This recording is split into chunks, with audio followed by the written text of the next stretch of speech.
Hello and welcome. Now in this video we are going to begin creating content with our WordPress site. Now in order to do that, one of the first things you're going to do is you're going to go to the posting area. Once you're in the posting area, you are then going to click the Add New button. And there are a couple of things that you'll want to know about creating posts. Posts are the most common way of creating content in a WordPress site, and you are going to want to have your post organized by some kind of category. Now, whenever you're in the posting area, WordPress will start out with an uncategorized area, but you can actually add a specific category to the post that you are writing. And all posts are going to be organized by category unless you decide to leave it uncategorized and to a general area. The other thing that you're going to be able to do with your post is you're going to be able to create tags. Now, tags are ways that search engines and other people can go to your site and find information that your post is going to be about. For example, you might have hundreds of posts on your site, but if you have tags on that post, then people will be able to go to your site, put the tag into the search area, and then find all of the posts that are going to be about that particular subject. And so posting is a very good way of using your WordPress site in order to distribute content. Now, in order to create a post, what you're going to do is you are going to use the WYSIWYG editor, and you can actually write in your post just as if you were writing into a Google Doc or a Microsoft Word document. I'm actually going to stop the recording right now, and I'm going to put some text in here. Now you're going to notice that there's now text in the WYSIWYG editor, and so one of the things that we are going to want to do is we're going to want to edit it so that it appears the way we want it to appear.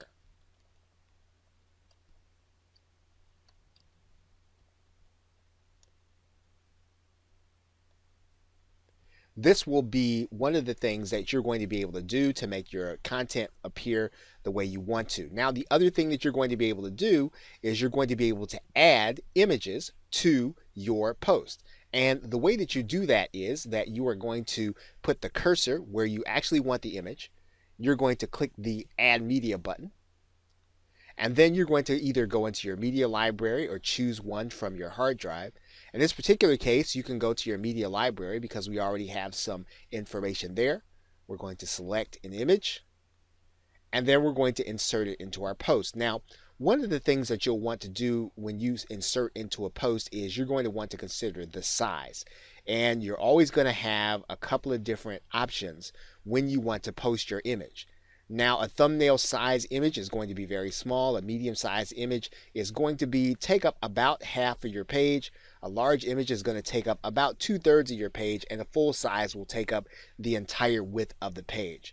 So since we're just putting in an image that we want to take up part of the page, we're going to go ahead and just put a thumbnail image in, and we're going to click Insert into Post. Now with the WYSIWYG editor, what you're going to notice is that it's actually going to show the way it's going to be when a visitor actually sees it. Once we have text like this, we can actually go in and edit the image. We can actually add it so that our image is going to be the way we want it. And so we can click Align Left, and our text will come alongside of our image. Now, one of the other things that we can do inside of our post is that we can hyperlink to other places. And of course, it works the very same way as it would in any word processing software or any website. All we would do is copy the text or highlight the text, and then we click Insert Link. And the link that we're going to insert will be hyperlinked to this information. So we would put our URL in there.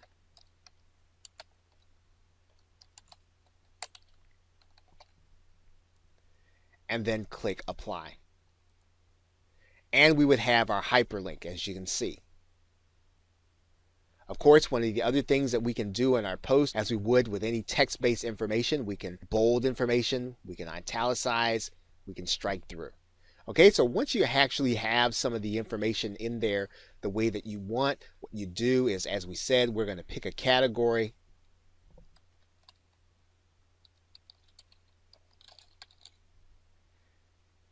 And we're going to add that new category. And then we're going to make this post about that category. We're going to write in some tags.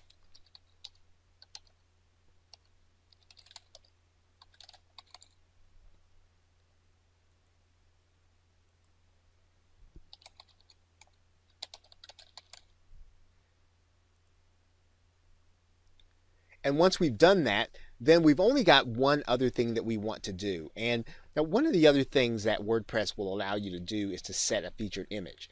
And this image is going to show when you share your post on social media sites like Facebook or LinkedIn or Twitter. And so you will just go and get a featured image. You get the very same one that you had before. I'm going to click Set a Featured Image. And then when your post shows up, this image is going to show up representing that post. Now, once we actually have the information the way that we want, we would then click the Publish button.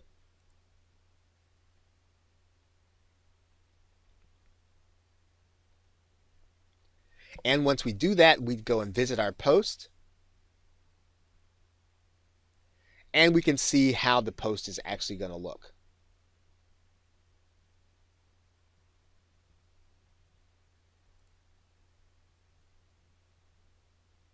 We can then write in here what we think the post is about.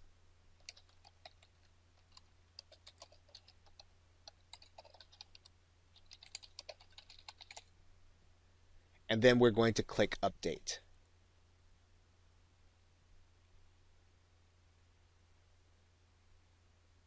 Okay, and once again, we have our updated information. Now, there are several items across the toolbar that you'll be able to use. One of the things that you can actually do is you can actually toggle this toolbar down, and you'll actually be able to see more options that you have available. For example, if you wanted to underline text, you could do it. If you wanted to change the color of the text, you could do that. If you wanted to change that text back, you can do that, or change to another color. And so all these options are going to be available to you. The other thing that you can actually do is to change the formatting of the text by using these options. You'll see them there, some of the larger headings. Or you can just leave it as paragraph, and this will retain the formatting that came with your theme. So once you've completed all the information, you want to update, and you want to always look and view the post so that you can see exactly what your post is going to look like when you are actually visiting from a website. Okay, so what we're going to do now, we're just going to write our title back in here.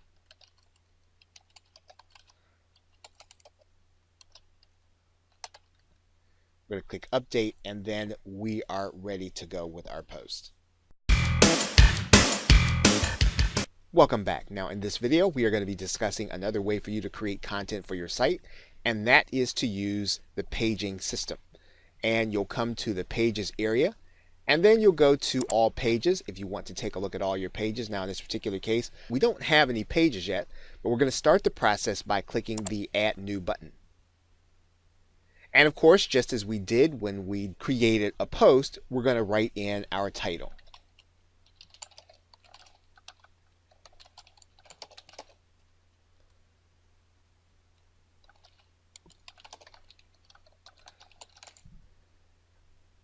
Then, of course, we're going to create content for our page. And of course, you're going to want to arrange your content the way you want it to appear.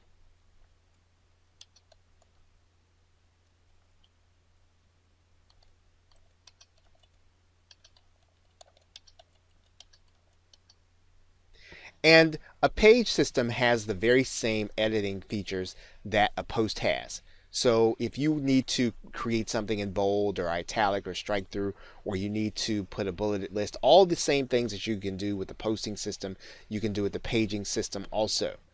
And of course, it also means then that you can insert media if you want to have it in your page. So once you've actually completed your content, you'll want to click Publish. And there are a couple of aspects of pages that you want to take note of. Now, if you recall, one of the things that we did was we arranged our posts, or we organized them by category. And pages are different. Pages are really organized by other pages, and I'll show you what I mean by that. Now you are looking right now at the entire page menu, and you'll notice that there are two pages. And you'll notice that the one page is called Marketing Definitions, and the other page is the one that we just created. Now, when you organize your paging system, you are typically going to have a parent page, and then you're going to have what's called a child page, or pages that fit within the parameters of the actual page category. So what we're going to do is we're going to make Marketing Definitions the parent category, and then we're going to make affiliate marketing and regular marketing one of the subcategories or subpages of Marketing Definitions. And in order to do that, what we're going to do is we're going to go inside of the Marketing Definitions page, and we're going to make sure that it is the parent page. We're just going to update that page, and now we're going to go back to our paging system. And we're actually going to edit the affiliate marketing page. And so we'll hover over that page. We'll click the edit button. And when we do that, we are going to name a parent for this page. So we want to name the category that stands over affiliate marketing and regular marketing, and we're going to make that the Marketing Definitions page. And we're going to click Update. Now, if we had more than one page within that category of Marketing Definitions, we could make this one to be the first in all. So we can actually order those pages underneath the parent page. Now, one of the other things that's important to note is that we can also set a featured image here in this corner. Now, we've already done that in the post video, so we won't do that here. But we can set a featured image for a page, and when we share that page around social media, and that image will appear as representative of our actual page. Now, one of the other things that's going to be important to note about the page system, we'll need to actually go into the settings area in order to show you what that means. If we go into the settings area, you are going to notice that there is a link here called Reading. And the reading page will allow you to set the parameters for the very first page that your visitors see, or the home page. And one of the ways that you can actually do that is you can actually click this button, and we can make one of our pages our front page. And we do that by going to this page. And then if we decide we want to make the affiliate marketing, and if we decide we want to make affiliate marketing and regular marketing the page that people see when they first get to the site, we can do that, right? And then all we'll have to do then is click Save Changes. Once we've done that, we can actually go to visit our site, and we will see the affiliate marketing and regular marketing page. And all we need to do is to go to the top, click Visit Site, and it is the first page people are going to see when they come to our URL. And when we come back, we're going to notice that this page is a child page of the Marketing Definitions, and it's also our front page, and WordPress will tell us that in this area. Now, one of the other ways that we can organize pages, you'll see here on the front page, and you'll actually see a menu. You'll notice that when I hover over the Marketing Definitions link, you'll see our affiliate marketing and regular marketing page. So this is yet another way of being able to organize your content, and we can also do that inside of WordPress. And we can do that by going to the Appearance area, and then going to the Menus area. And what you'll notice is that the menu structure is already set. You'll notice that the Marketing Definitions is there on the top, and affiliate and regular marketing is there as a page. So what you can do is you can drag and drop and put these things in the order in which you want them to appear and have in your WordPress site. Okay, so with that, thanks, and I will see you in another video.